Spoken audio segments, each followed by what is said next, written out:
ஓம் ஸ்ரீ வராகி தாயே போற்றி. என் அன்பு குழந்தையே, இந்த வராகி அம்மா உன்னை தேடி வாக்கு சொல்ல வந்திருக்கேன்னு தெரிஞ்ச பிறகு எனக்கு மதிப்பும் மரியாதையும் கொடுத்து இதை நீ கேட்க வந்து விட்டாயல்லவா? கேட்டு முடித்த பிறகு பாரு, உன் வாழ்க்கையில் மிகப்பெரிய அதிசயம் ஒன்றை நிகழ்த்தி உன் வாழ்வில் நீ ஜெயிப்பதற்குமான வழிகாட்டலாக நானே வந்து நிற்பேன். எவ்வளவோ வேதனைகள்லேருந்தும் எத்தனையோ துயரங்கள்லேருந்தும் நீ இப்போதான் மீண்டு வந்திருக்க. அப்படி இருக்கும்போது மீண்டும் துன்பத்திலும் துயரத்திலும் உன்னை மாட்ட விடுவேனா? அல்லது கஷ்டத்தில் வாழ்ந்து கொண்டிருக்கும் உன்னை கைவிடுவேனா? இனி நடக்க போகிறத மட்டும் பொறுத்திருந்து பார். நீ தைரியமாக இருந்தா நிச்சயமாக ஜெயித்து விடலாம் என் செல்லமே. நீ போகக்கூடிய பாதையில், நீ வாழக்கூடிய வழியில் மிக மோசமான மனிதர்களும் இருப்பாங்க, மிக மோசமான மிருக குணம் கொண்ட மனிதர்களும் வரலாம். ஆனால் எதை பார்த்து பயப்படாதே. தைரியமா உன்னுடைய லட்சியத்தை அடையும் வேலைகளை மட்டும் பார்த்து போய்கிட்டே இரு. உனக்கு கெடுதல் செய்பவர்களையும் கேடு செய்பவர்களையும் நான் தூக்கி வீசி பந்தாடுவேன் என் செல்லமே.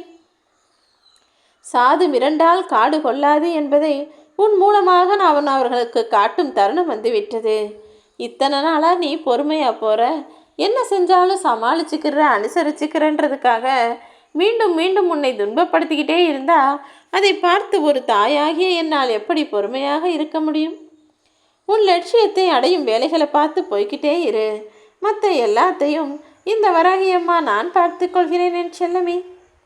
உன் கவனம் எங்குமே சிதறாத அளவிற்கு உன் எண்ணத்தையும் சிந்தனையையும் முழுவதுமாக என்னை நோக்கி செலுத்து. நானும் அப்படியே உனக்காக செயல்புரிவதற்கு முன் வருவேன். சில சோதனைகளும் சில கஷ்டங்களும் வந்துடுச்சே நினச்சி நீ வருத்தப்பட்டு வாழ்க்கையை வெறுத்து போய் வாழ வேண்டாம். பொறுத்திருந்து வாழப்பார் என் செல்லமே. உன்னுடைய முன்ஜென்ம வினைகளின் காரணமாக தான் சுகமும் துக்கமும் உன் வாழ்க்கையில் மாறி மாறி வந்துக்கிட்டு இருக்கு. உன்னுடைய கர்மாக்களை பொறுத்து தானே உன்னுடைய புத்தி கூட வேலை செய்யும். இருந்தாலும் விதியால் நிர்ணயிக்கப்பட்டதை இந்த வராகி அம்மா நான் நினச்சா மாற்றிடுவேன். நீ என் மீது பொறுமையோடும் பக்தியோடும் பாசத்தோடும் நம்பிக்கையோடும் இருந்தால் போதும். நீ இனி உன் வாழ்வில் வெற்றி மட்டுமே பெறுபடி எல்லா விஷயங்களிலும் நான் என் செயலை மாற்றுவேன் என் செல்லமே. நீ ஒரு விஷயத்தில் வெற்றி பெற்றினா அதுக்கு முன்னாடி அடைந்த தோல்வியை மறந்து விடுவாய். ஆனால் ஒரு விஷயத்தில் தோல்வி அடைஞ்சினா அதுக்கு பிறகு நிறைய ஜெயிக்கணுங்கிற எண்ணம் உனக்குள்ளே வந்துடும். தோல்வி என்பது தான் பல வெற்றிகளை பெற செய்யும். ஒரு வெற்றி என்பது ஒரே ஒரு தோல்வியை மட்டும்தான் மறக்க செய்யும். இப்போ சொல்லு, வெற்றி பெருசா தோல்வி பெருசா? ஒரு முறை தோல்வி கண்டால்தான் மீண்டும் ஒரு முறை தோக்கக்கூடாதுங்கிற எண்ணமும் வரும். அடுத்த முறை ஜெயிச்சே காட்டணும், தொடர்ந்து ஜெயிக்கணுங்கிற வைராக்கியமும் வரும். நீ முயற்சித்து பாரேன் செல்லமே. உன்னால் முடியாததுன்னு எதுவுமே இருக்க நான் விடமாட்டேன்.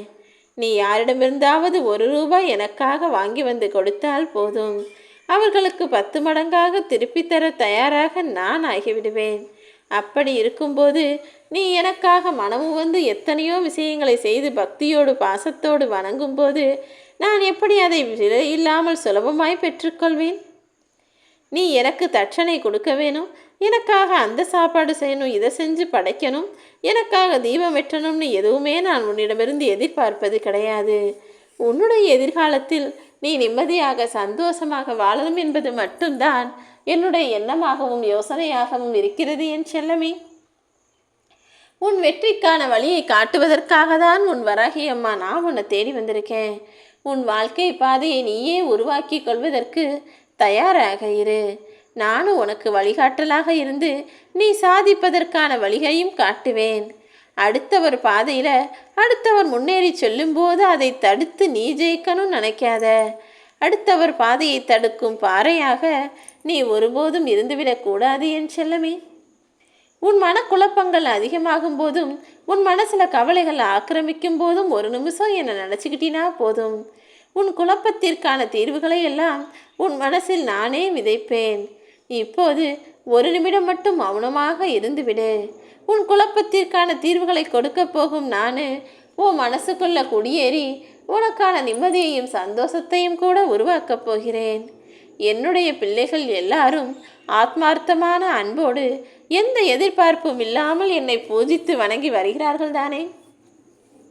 முழு மனசோட எந்த ஒளிவு மறைவும் இல்லாமல் உன் வாழ்க்கையை முழுவதுமாக என்னிடம் ஒப்படைச்சு எல்லாத்தையும் நீ பார்த்துக்க தாயேன்னு என்னோடு நீ பிணைந்து விட்டாலே போதும்.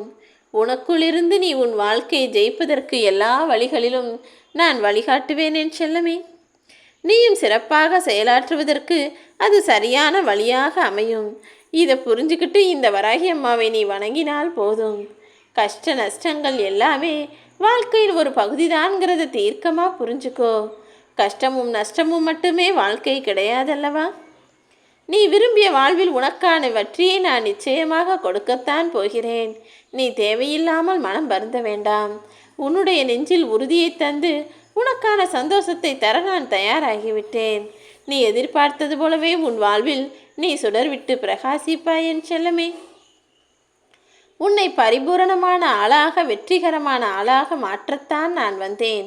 உன் பலவீனங்களையெல்லாம் இப்போது போக்கிட்டேன். இனி எந்த சூழ்நிலையும் நீ தைரியமாக எதிர்த்து போராடி ஜெயிக்கும்படி நான் எப்போதும் எல்லா இடத்திலும் உனக்கு துணையாய் வந்து நிற்பேன் என் செல்லமே. இனி நல்லதுதான் நடக்கும் என்ற நம்பிக்கை உனக்குள்ள இருந்தால் போதும். மற்ற விஷயங்களெல்லாம் தானாகவே இயல்பாக நடந்து முடியும்படி இந்த வராகி அம்மா நான் பார்த்துக்கிறேன். இப்போது நீ எதை நினச்சி வேதனைப்படுறியோ அது எனக்கு தெரியும். நீ நினைத்ததை நான் நிச்சயமாக நடத்தி முடிப்பேன். மிக மிக அழகான ஒளிமயமான வாழ்க்கை கூடிய சீக்கிரம் உன்னை தேடி வரப்போகுது. நீ எதற்காகவும் கலங்கவே கூடாது என் தங்கமே. உன் வாழ்வில் உனக்கான நல்லதை நடத்தி முடித்து கற்கண்டு போல இனிப்பான வாழ்க்கையை உனக்கு அருள் செய்வேன். என்னுடைய அன்பு பிள்ளையான நீ தேவையில்லாத விஷயங்களை பெருசாக நினச்சி பிரச்சனைகளை நினச்சி பயந்து கவலைகளுக்கு அடிமையாகிவிடக்கூடாது. அப்புறம் உனக்கு எதிரிலேயே நல்ல வழி இருந்தாலும் தீர்வுகள் இருந்தாலும் அது உன் கவலையின் காரணமாக உன் கண் முன்னால் தெரியாமல் போய்விடும் அல்லவா? தைரியமாயிரு. கவலைகளுக்கும் துன்பத்திற்கும் நீ அடிமையாக மாறிவிடக்கூடாது என் செல்லமே. உன்னுடைய எல்லா கஷ்டங்களுக்கும் கூடிய சீக்கிரம் நான் தீர்வு கொடுக்குறேன். அது வரைக்கும் சந்தோஷமாயிரு. எல்லாவற்றிலும் நீதான் ஜெயிக்கப் போகிறாய். வீசுகிற வாசனையை பொறுத்து தானே, ஒவ்வொரு மலர்லேருந்து வரக்கூடிய வாசனையை பொறுத்து தானே அந்த மலருக்கு மதிப்பும் காசும் கூடுகிறது. வாசனை இல்லாத மலர்களை பெரும்பாலும் யாரும் விரும்புறதில்ல. வாசனை இருக்கக்கூடிய மலர்கள்லையே எது அதிக வாசனை தருதோ அதை தான் எல்லாரும் விரும்பி வாங்குவாங்க. அதே போலதான் நீ பேசுகிற வார்த்தைகளை பொறுத்து தான் மனிதர்கள் உனக்கு மதிப்பு கொடுப்பாங்க. நீ எந்த அளவுக்கு பொறுமையோடையும் நம்பிக்கையோடையும் அன்போடும் பாசத்தோடும் பேசுறியோ அதை பொறுத்து தான் உன்னை சுற்றி இருக்கக்கூடிய விஷயங்களெல்லாம் நிகழ்கிறது. நானும் உன் கூடவே இருந்து உனக்கு அப்போது தானே நல்லது செய்ய முடியும். நீ தேவையில்லாமல் பயப்படாதே என் செல்லமே. பல சமயங்களில் உன்னுடைய சக்தி என்ன, உன்னுடைய திறமை என்னங்கிறதையே உணராமல் ஒரே இடத்தில் அமர்ந்து கொண்டு பழக்கப்பட்டு கவலைகளை மட்டுமே யோசிக்கக்கூடிய ஆளாய் நீ மாறிட்ட. முதல்ல நீ எதை சாதிக்க முடியும், எது உனக்கான நல்வாழ்க்கையை தரும் என யோசித்து புரிஞ்சுக்கோ. வாழ்க்கைனா எப்போதுமே திருப்பு முனைகள் இருப்பது அவசியம்தான். அது இல்லைனா வாழ்க்கையே சுவாரஸ்யம் இல்லாமல் போய்விடும் அல்லவா? எத்தனையோ தடைகளும் தடங்கல்களும் உன் வாழ்க்கையில் இருக்குது. அதை சரி செய்ய முடியலை, கடந்து வர முடியலைங்கிறது தானே உன்னுடைய பிரச்சனை. பிரச்சனைகளும் துன்பங்களும் தடைகளும் தடங்கல்களும் இருக்கிறதுனால தான் ஏதாவது ஒரு வழியில் நீ எதையாவது செஞ்சு முன்னேறி வாழணும்னு நினைக்கிற. அப்படி இல்லாமல் எல்லா வித கஷ்டங்களும் உன்னிடமிருந்து விலகி போய் நீ நிம்மதியாக சந்தோஷமாக வாழ்ந்துக்கிட்டு இருந்தீன்னா செக்கு மாடு போல் ஒரே இடத்தில் உழன்று கொண்டு தான் இருந்திருப்பாய். நீ இப்போது பிரச்சனைகளுக்குள் மாட்டிக்கொண்டதால் தான் நான் உனக்காக செய்து போகிற அற்புதங்களை நீ உணரப் போகிறாய். பல பேருக்கு வாழ்க்கைங்கிறது உற்சாகமான மனநிறைவுடையதாக இல்லாமல் மிக சாதாரணமாகவே வாழ்க்கையை வாழ்ந்து கழிந்தும் அழிந்தும் போய்விடுகிறார்கள். எப்போதுமே நிறைய பேர் மனசில் முதலிடத்தில் இருப்பது கோபம் எனும் குணம்தானே. முதல்ல கோபத்தை தூக்கி போடு, எல்லாமே உனக்கு நல்லதாக நடக்கும்.